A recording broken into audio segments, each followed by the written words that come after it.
Ni kasheshe, ni bashasha, dunia inapokuwa kama kijiji. Kankono Media tunakubia, we are trying the best. 9 mwezi wa 4 mwaka 2025 katika baraza la umoja wa vijana wa Chama cha Mapinduzi wilaya ya Momba. Ndugu zangu, chama chetu kinaongozwa kwa utaratibu.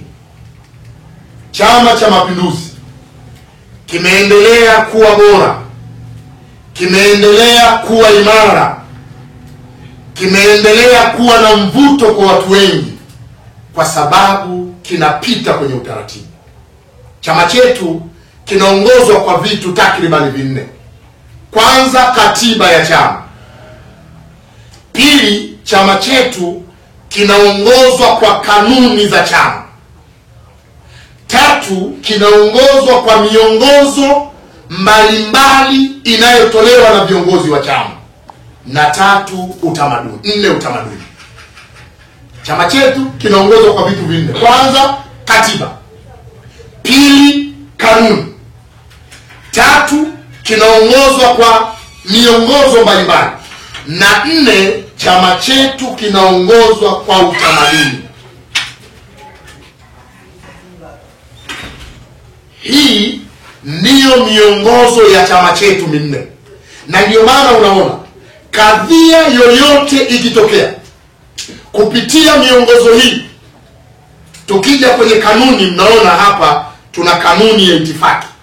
Hii ni kanuni ya itifaki ya umoja wa vijana. Chama chetu hakijaacha kitu.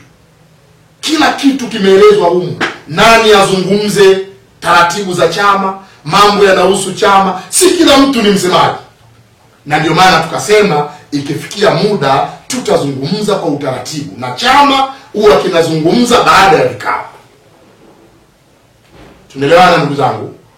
Kwa hiyo kwa mujibu wa kanuni ya umoja wa vijana hii hapa ya mwaka 1977 toleo la mwaka 2022 linalitaja baraza la umoja wa vijana la wilaya kama kikao kikubwa cha pili cha jumuiya katika ngazi ya wilaya. Na hilo na limetajwa na kwenye ibara ya 59 ibara ndogo ya kwanza ikataja wajumbe wa hilo baraza la umoja wa vijana wa Chama cha Mapinduzi wilaya. Pamoja na hayo, kwenye ibara ya 59(3) ya kanuni hii imesema chama chetu kinaongozwa na vitu 4. Katiba hii hapa ndio katiba ya Chama cha Mapinduzi. Lakini kanuni, moja ya kanuni ni hii hapa, kanuni ya umoja wa vijana. Lakini tuna kanuni ya uteuzi wa wagombea uongozi katika vyombo vya dola. Mwaka huu tuna uchaguzi. Uchaguzi wa mwaka huu unaongozwa na kanuni hizi ndani ya chama. Lakini pia tuna kanuni hii, muongozo wa itifaki. Zote hizi ni kanuni za ndani ya chama. Lakini pia tuna kanuni za uongozi na maadili. Hizi hapa, kwamba mtu akimisbehave anatakiwa aadhibiwe, anaadhibiwa kwa kosa lipi, adhabu zikoje, wapi, ni hapa. Lakini pia tunazo kanuni za uchaguzi wa Chama cha Mapinduzi. Kwa hiyo hizi ni kanuni.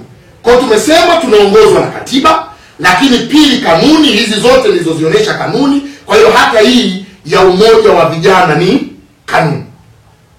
Kwa hiyo ukisoma kanuni hii, ibara ya 59(3) inamtaja mwenyekiti wa UVCCM wa wilaya kwamba atakuwa na mamlaka ya kuendesha baraza la wilaya.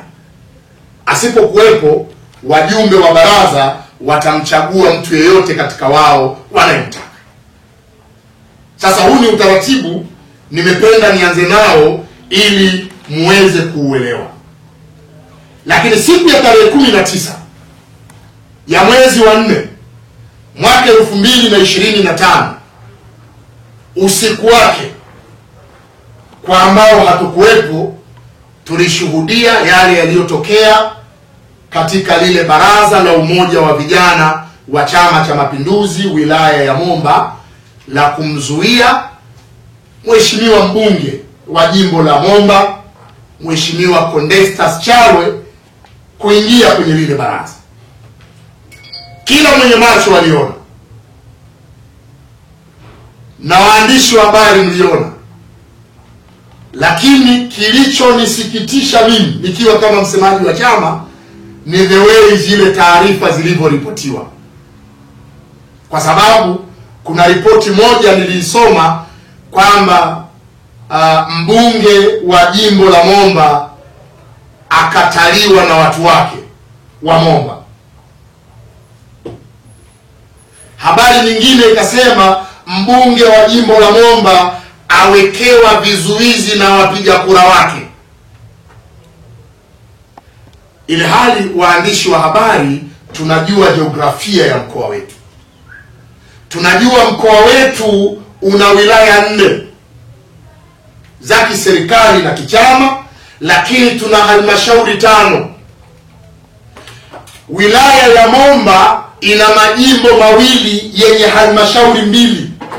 Halmashauri ya mji wa Tunduma na ni jimbo la Tunduma, lakini pia tuna halmashauri ya Momba na kule kuna jimbo la Momba. Na lile tukio, na ndio maana tumekuja kueleza hapa ili kutoa ukungu ule, kueleza uhalisia ulikuwaje. Lakini nimesoma taarifa nyingine. Kuna taarifa imeandikwa yaani mfano wa hivyo, lakini na mle ndani kukaja na maelezo mengi sana. Maelezo ya mbunge, maelezo ya mwenyekiti wa UVCCM, katibu wa UVCCM, katibu wa chama na kadhalika zake kwenye lile andiko. Lakini kimsingi ndugu zangu, ni kweli Mheshimiwa mbunge wa jimbo la Momba Condestas Chawe alizuiliwa kuingia kwenye lile baraza la umoja wa vijana kama tulivyoona. Lakini taarifa zilivyoandikwa, ndio maana tuna clear doubt. Taarifa zilivyoandikwa kwamba mbunge mwenzie wa jimbo la Tunduma Mheshimiwa David Silinde ndio alihusika kwenye ile mission, kitu ambacho hakina ushahidi, kitu ambacho si cha sawa sawa. Kwa nini tunasema sio cha sawa sawa? Kwa sababu sisi kama chama, sekretariat ya mkoa ya Chama cha Mapinduzi pamoja na kamati ya utekelezaji ya Chama cha Mapinduzi mkoa, jumuiya ya vijana, siku ya tarehe 24 mwezi wa 4 2025 tuliwaita wajumbe wa baraza la umoja wa vijana wilaya ya Momba kutokea Momba ya chini, takriban vijana 50. Tukawaita wa viongozi wakuu wa umoja wa vijana wa wilaya ya Momba, tukawaita vijana wa itifaki wote waliokuwepo kwenye lile tukio. Tulifanya nao kikao kuanzia saa 4 asubuhi mpaka saa 4 za usiku. Tukachunguza mengi, tukajadiliana nao mengi. Baadhi ya mambo tukajiridhisha, lakini mengine yalikuwa si sahihi kama yanavyoripotiwa. Vijana wa itifaki, tukianzia na nukta hiyo, maagizo waliopewa kwamba mtu yeyote asiye na kitambulisho asiingie kwenye lile baraza, kwa sababu kwa mujibu wa kanuni ukisoma, mbunge sio mjumbe wa baraza. Mbunge akienda kwenye baraza anakwenda kwa mwaliko. Ndio maana hata Silinde alikuwa ni mgeni rasmi. Baada ya kumaliza shughuli yake aliondoka, baraza linaanza sasa kikao, wao hawatakiwi kuwepo kwa sababu sio wajumbe. Kwa hiyo mtu anatakiwa awe na kitambulisho. Kwa hiyo aliambiwa mtu asiye na kitambulisho asiingie. Lakini unfortunately mbunge wa jimbo la Momba alikuwa na barua ya mwaliko. Mnaona contradiction hapo? Yaani yeye kama mheshimiwa mbunge, kwanza ni mjumbe wa kamati ya siasa ya wilaya, kikao kikubwa kuliko lile baraza. Lakini pili, pamoja na kwamba sio mjumbe, alikuwa na barua ya mwaliko wa kuhudhuria kwenye ile function. Sasa vijana wao wamepokea maelekezo kwamba bwana, akija mtu yeyote ambaye hana kitambulisho asiingie huko. Jukumu lenu nyinyi ni kuhakikisha wanaingia watu ambao wana vitambulisho, na kila mjumbe alipewa kitambulisho. Ndio maana tulipokutana na vijana tuliwaonya kwamba hili mlilolifanya ni kosa, kwa sababu katika nyinyi vijana hakuna asiyejua kwamba Mheshimiwa Condesta ni mbunge, na kama ni mbunge, hata kama tujalishi hana mwaliko, wewe kijana huwezi kumzuia. Ukisoma mwongozo huu tuliotaja, mwongozo wa itifaki, ukienda kwenye kipengele kinachozungumzia kifungu cha 25, kazi na majukumu ya kamati ya itifaki, kulinda viongozi wa CCM na UVCCM pamoja na mali za CCM na UVCCM. Yule mbunge ni kiongozi wa CCM. Kwa hiyo jukumu la vijana walikuwa wamlinde Mheshimiwa Condesta, sio kumharasi. Hata kama kuna maelekezo hana kitambulisho, jukumu lao ilikuwa wao sasa mmoja wapo aondoke, aingie ndani, amwite katibu wa jumuiya kwamba mheshimiwa mbunge amekuja lakini hana kitambulisho, na maelekezo ya hapa wanaingia wajumbe au watu wenye vitambulisho, na sisi hatuna maelekezo yoyote. Kiongozi angetoka kuzungumza naye. Kwa hiyo hili ni kosa ambalo vijana walilifanya na sisi tumewakemea kwenye hilo.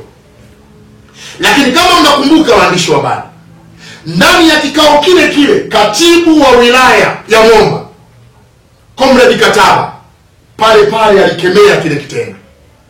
Yeye ni mjumbe wa lile baraza halali, lakini pia ni mlezi wa jumuiya zote katika wilaya yake. Alisimama, alikemea, na kama mnakumbuka pale alisema kamati ya utekelezaji baada ya mkutano ule wakutane na yeye ili wazungumze. Na kweli hilo lilifanyika, na kamati ya utekelezaji ikaonywa, na wenye makosa wakakiri makosa yao. Kwa hiyo lile lilifanyika. Lakini pia kwenye kile kikao, kama mnakumbuka, alisimama mgeni rasmi ambaye alikuwa mheshimiwa mbunge wa jimbo la Tunduma, baada ya mwenyekiti wa wilaya kukataa fedha iliyotolewa na mheshimiwa mbunge kwa madai ya kwamba fedha ile imekuja leo na wao wameomba muda mrefu. Na pale tunasema wazi, kulikuwa na misinformation. Mheshimiwa mbunge Condesta aliwasiliana na watendaji wa jumuiya ambao ni makatibu, na wakakubaliana kwamba pesa yako atatoa siku hiyo, ila wao hawakumueleza mwenyekiti wao. Na mwenyekiti wakati tunazungumza naye kwenye kikao chetu alikiri, akasema wakati anatoa ile tamko, kama mlifuatilia vizuri ile video, katibu wangu alikuwa ananinong'oneza, alikuwa ananiambia mheshimiwa alituambia pesa ataleta leo na tulikubaliana naye. Na ndio maana mwisho wa lile baraza, kama mliona, mwenyekiti wa UVCCM wa wilaya alimuomba radhi mheshimiwa mbunge, lakini pia akakiri kukubali kupokea zile fedha, na akasema vijana watagawana.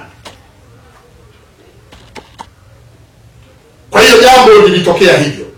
Lakini pia kama mlifuatilia vizuri ile video, mliona yale mabishano pale nje yalipokuwa yanatokea. Kuna kijana mmoja anaitwa Alex alikuwa anaonekana, ambaye huyu ni mtu wa Silinde, si ndio? Alikuwa anawazuia wale vijana kwamba jamani, huyu mheshimiwa mbunge mwachieni aingie. Vijana wasema hana kitambulisho. Baadaye alivyoona hawamuelewi, yeye ndiye aliyeingia ndani kumpa taarifa katibu wa wilaya, mheshimiwa mbunge amezuiliwa na vijana kuingia ndani. Sasa ukichunguza hiyo kadhia, unaweza ukasema sasa, kama ingekuwa ni mission ya mbunge Silinde kama ilivyoripotiwa katika baadhi ya maeneo, Alex asingeenda kumpa taarifa katibu, wangetaka mbunge aondoke. Na ndio haya mambo tunatamani waandishi wa habari watu waweze kuyajua uhalisia wake ukoje. Vijana walikosea na viongozi wa UVCCM walikosea, na wote wamekiri, wameomba radhi. Lakini hata mle ndani ya lile baraza kulitokea sintofahamu. Tumejiridhisha kwenye kikao chetu, baadhi ya vijana kutoka bondeni kule Momba walianza kunyapaliwa, walianza kuwanyanyapaa. Yaani kwa maana wale vijana wa Tunduma, yani yale mabaraza yameunganisha halmashauri ya Tunduma kama tulivyosema na Momba. Tumeelewana? Wakiwa ndani ya baraza, mle ndani inaonekana kukaanza kutokea rapsha. Wale vijana wakaanza kususia lile baraza mle ndani. Baadaye katibu wa wilaya akazungumza nao, baraza likaendelea. Yote tumeyabaini na wote tulivyowaita tumezungumza nao, wakayakiri hayo, na ends of the day wakaombana msamaha. Na tukawa tumeimaliza kadhia ya Momba. Kwa maana kweli mheshimiwa alizuiliwa na lile lilionekana na kweli ni kosa, licha ya kwamba vijana walikuwa na maelekezo, lakini tumewaambia vijana, wajibu wenu nyinyi, mkipokea maelekezo, kaja kiongozi wa juu yenu, nendeni kwenye zile mamlaka zilizoelekeza, muulizie utaratibu. Leo mmemzuia mheshimiwa mbunge, kesho mtamzuia katibu wa mkoa na mfano wa vitu kama hivyo. Kwa hiyo vijana wametuelewa na vijana wameshikana mkono na vijana wameombana radhi.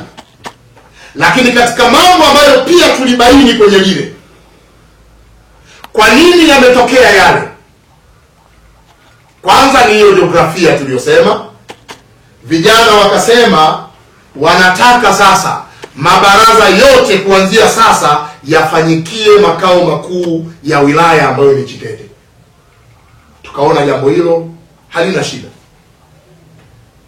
Lakini jambo la pili ambalo vijana walidai kwenye kikao chetu cha tarehe 24, kwamba kuwe na mchanganyiko katika vijana wa itifaki. Wale vijana wa itifaki wote ni kutokea Tunduma, na wakajenga hoja za msingi kwamba laiti kama na sisi tungekuwepo kwenye wale vijana wa itifaki, mbunge wetu tusingekubali azuiliwe. Tungesema hapana, huyu ni mbunge wetu, au mmoja wetu angeenda kuuliza utaratibu. Tukaona hili ni jambo la msingi sana. Tukaelekeza pamoja na kamati ya utekelezaji ya mkoa, ikatoa maelekezo wilayani kwamba tuhakikishe tuna combine kwenye hii itifaki ya wilaya, wasipatikane watu kutoka sehemu moja. Lakini pia vijana wakasema kwamba wanahitaji lile baraza linavyoandaliwa liwe jumuishi. Maana yake majimbo yote yahusishwe, wachukuliwe wajumbe kutoka kule na wajumbe Tunduma, wajadili budget na kila kitu. Tukamwambia hilo haliwezekani, kwa sababu ni swala la kikanuni. Linaloandaa baraza la wilaya ni kamati ya utekelezaji ya wilaya yenye wajumbe 8. Sasa huwezi kuvunja kanuni kwa sababu ya utashi. Kwa hiyo yale yaliyowezekana tulikubaliana, yale yaliyoshindikana tuliwaambia yameshindikana, lakini mwisho wa siku vijana waliombana radhi na mambo yakawa yameisha. Kwa hiyo sisi kama chama tunakemea, yani tunaungana na katibu wa chama wa wilaya aliyekemea lile tukio pale, na sisi kama chama tumekemea tulipokuwa nao, na leo tunarudia kukemea tena kwamba pia na sisi hatukufurahishwa na jambo hilo, na tunatamani, tunapenda jambo hilo lisijitokeze tena. Na mimi tumeufunga ukurasa huu na vijana wameelewana. Tunaamini kwamba mgogoro huu umeisha, wameshikana mkono, chama sasa ni kimoja, jumuiya ni moja, sasa hivi letu ni moja, kupambania goli la mwezi Oktoba kwenye uchaguzi mkuu wa rais, wa bunge na madiwani.